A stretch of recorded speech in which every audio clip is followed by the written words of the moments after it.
Okay, hi everyone. So welcome, get settled. We are going to be talking a little bit about Microsoft Excel today. It is something that we use a lot. Maybe you use it. I know I use it every day.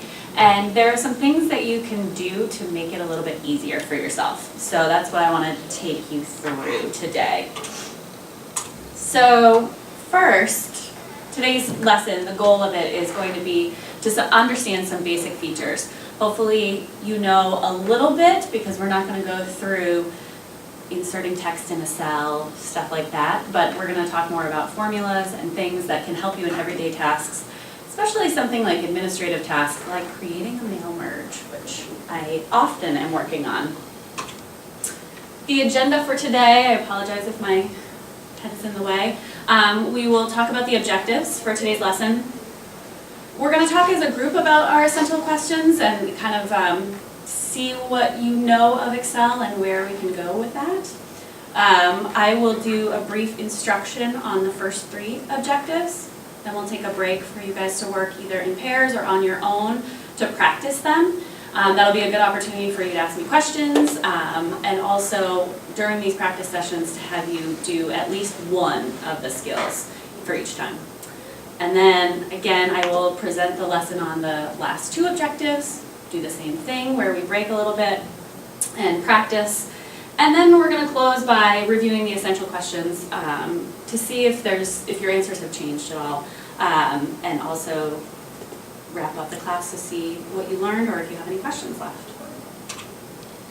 So the objectives for today, very technical skills, again related to Excel. So we'll go over formulas, 2 examples of formulas, one numerical, one text, how to split data from one cell into multiple, and then how to do the reverse, how to put them together.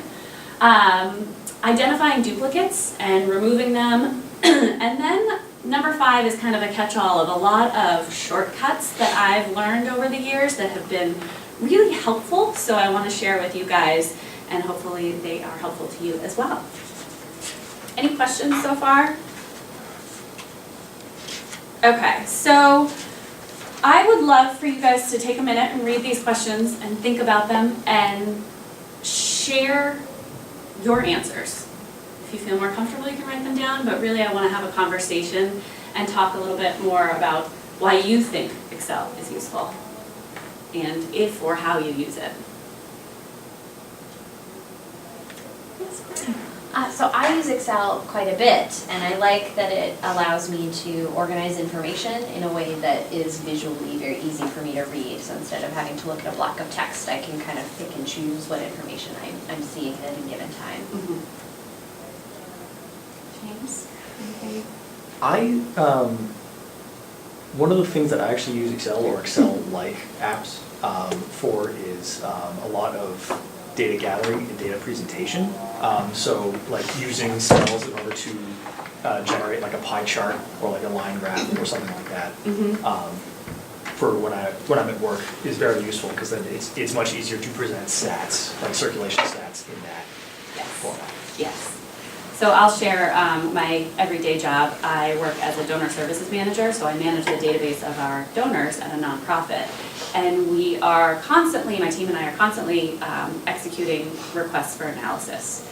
And we live in Excel because that's the easiest way to do a lot of complex analysis. James, to your point, exporting it to different charts and graphs that make it more visually interesting instead of just the numbers on a page.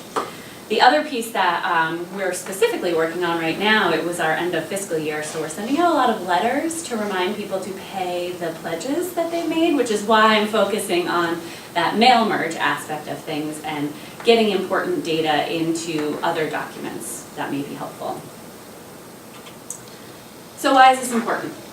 That's what you guys just talked about. We're going to go through these specific skills, but again, Excel is something you just can't avoid, whether you like it or not, and really maybe spreadsheets aren't your thing. It is so helpful. It's used in businesses, education, personal life, for budgets. It just has a lot of purposes and a lot of benefits that when you can understand it a little bit more, it's not as scary and complex.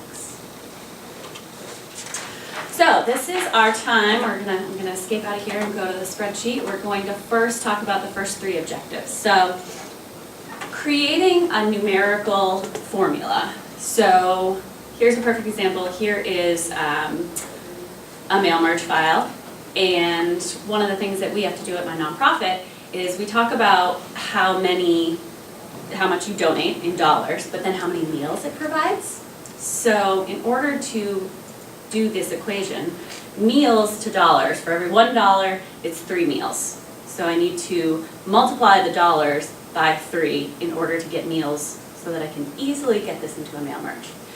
So in order to do the formula, you can either click up here or you can just hit the equal key. You select the cell of the dollar amount. Multiplication, again, this is just one example. There's a lot of different formulas you can do, but you'll use the asterisk. And then in order to get meals, we're times it by 3. You enter 3, and you hit enter. So this is one, I'm skipping ahead a little bit, but one of the shortcuts is you can hit this cell and then this little box down in the corner, if you double click it, it does the exact same thing all the way down, has the same formula. It's a game changer. It's a time saver. It's just really great because you don't have to go cell by cell and put in the formula or copy and paste each time. It just does that exact same cell for you all the way down. So that's a quick example of a numerical formula. The text formula is actually going to be a piece of splitting data from one cell into multiple cells. Any questions so far? Yes. So I've done some things like this in the past, and what I have trouble with is whenever I'm trying to pull and make the data from one cell kind of apply to a bunch of different cells, it will either give me an error message or it will just give me so our formula is D2 times 3. Yep. What's to stop it from just doing D2 times 3 down all of those, down that column? Great question. I can't say that I really know the inner workings of why clicking that little box corresponds to each line. I just know that, so if I click and we look up at the formula here, it automatically, it's sort of like an auto setting that it knows, okay, you don't want D2 times 3 all the way down. You want it with each corresponding row. That's awesome. I don't know why, I just assume it's because Excel is pretty great. So, but there can be challenges when you use that in terms of getting an error. If your rows or columns are formatted incorrectly. So, for example, if you right-click to see format cells, these are really important. And if it's not formatted in the way you want it, it won't work in certain formulas. So that may be an area as well. I'm just going to check the time. So, going to putting data from one cell into multiple cells. So we'll do name, because say I need to write a letter and I need to write Miss Kelly, not Dear Grace Kelly. So in order to do so, you want to create some rows so that you have room and you're not overwriting your data. So since I know there's just a first and a last name here, I'm creating 2 blank rows. And what I'm going to go to is data. And then there's this feature called text to columns. So it's truly just takes any of the text that you have and splits it into columns. You can set what it deciphers based on, the delimiter, tab, semicolon, comma, space. In this case, we're going to use space because what is separating the first and the last name is a space. And you can see already the preview of what it's going to look like. Click next.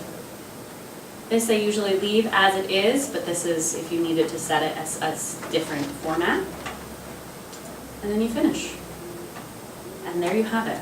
And now it's your first. The reason it's split into not an additional one is because there were only the 2 fields, so it didn't need to go to a third one. So that was my mistake. So first name. However, we're going to leave it because we're going to do the opposite now. We're going to take those and put them back together. Because sometimes you might need to do that. So there's 2 ways you can do it. There's this fun feature called concatenant. and I'm probably saying it incorrectly, where it's a formula. So you hit equal, and then you can start typing. It's C-O-N, and you can see it pops up. So in order to do this formula, this essentially will combine the first and the second columns, or however many cells you want to do. You would click on that first one, and then you want a space in between, so you have to actually physically put in that space, and you do it. I'm sorry guys, I'm not sure if it showed up, it's tiny to see, so I want to make sure. There we go. And then you click the second cell. Or you attempt to click the second cell. You know what? And then you start over. Does this make sense? Anyone have questions? If I'm going too fast, please let me know. My timer did stop timing, so I'm also going to try to be cognizant of time. Again, there you go. If I double click, it does it all the way through. It's amazing. The other way that you can do this, I'll just delete out of all that, is if you hit equal, and then this way seems easier to me, but some people aren't very comfortable with it. And open parentheses, first name, or first cell, ampersand, and you do the quotation, space, quotation for the space, ampersand, second cell, close parentheses, and you get the same results. So you can do it two different ways. Make sense? Good? So those are our first three objectives. So I want to give you guys a couple minutes. We're not going to for the sake of timing today, but in the lesson you would have a few minutes to practice these on your own. Ask any questions that you may have, but also to raise your hand when you have done at least one of them so I can come check, so that we know that we've really gotten through and know what we're working on. But for timing's sake, we're going to skip ahead to objectives 4 and 5. So identify and remove duplicates. This is an interesting one and applicable for me very much because we have, sometimes we have donors who give multiple gifts and they'll show up many times in our file. So in order to identify them, sometimes you don't want to delete them. So identify them. You could do it by name, you could do it by address. We have these things that we use called constituent IDs, which are specific to each donor. So that's the field I like to use. Constituent ID, go to the Home tab. There's a section called Conditional Formatting. And then highlight cell rules. And then you go down to duplicate values. So the nice thing is, how do you want it to display? I usually stick with the basic red on red. It doesn't delete anything. It just shows you where the duplicates are. So then you can decide, do I need to delete it or do I need to keep it? Because Elizabeth Taylor gave a gift of $2,000 on September 18th and a gift of $5,000 on September 8th. So we want to make sure that we're recognizing her in both of those and that she pays her pledges. If we did want to delete it, the way to do that would be data, remove duplicates. And again, you can determine what criteria you want to use for a duplicate.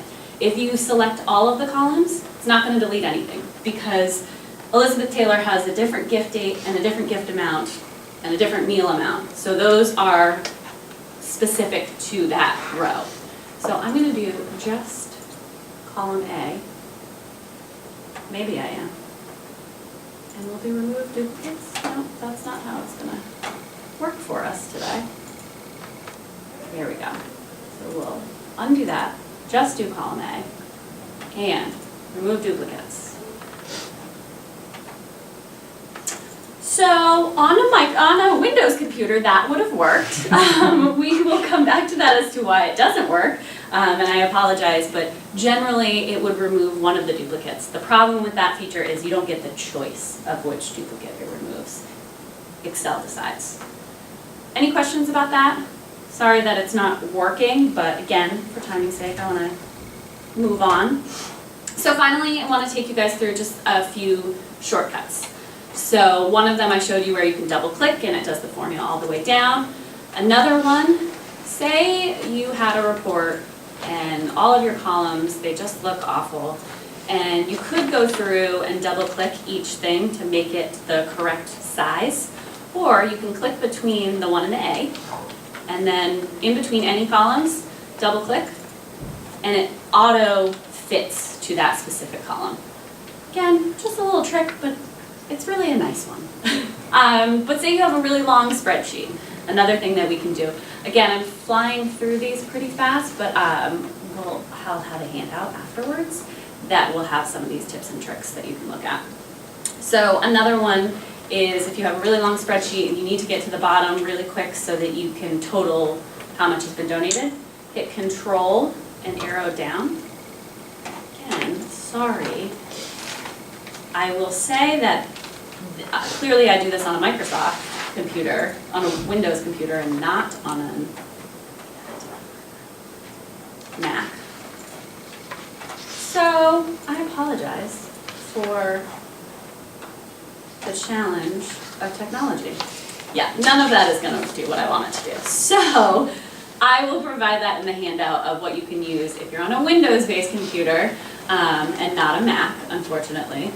And I have lost our data, so I want to get back to it. I think you're very far down on the spreadsheet. I think I am. Let's just do this.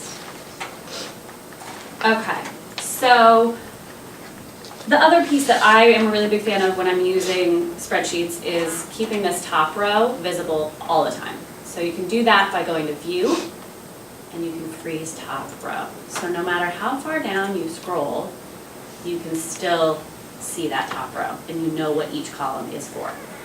So again, there's a few different more tips and tricks, but for timing's sake, I would rather you guys practice on how to identify and remove duplicates. So we will work on that piece. Exactly, great job.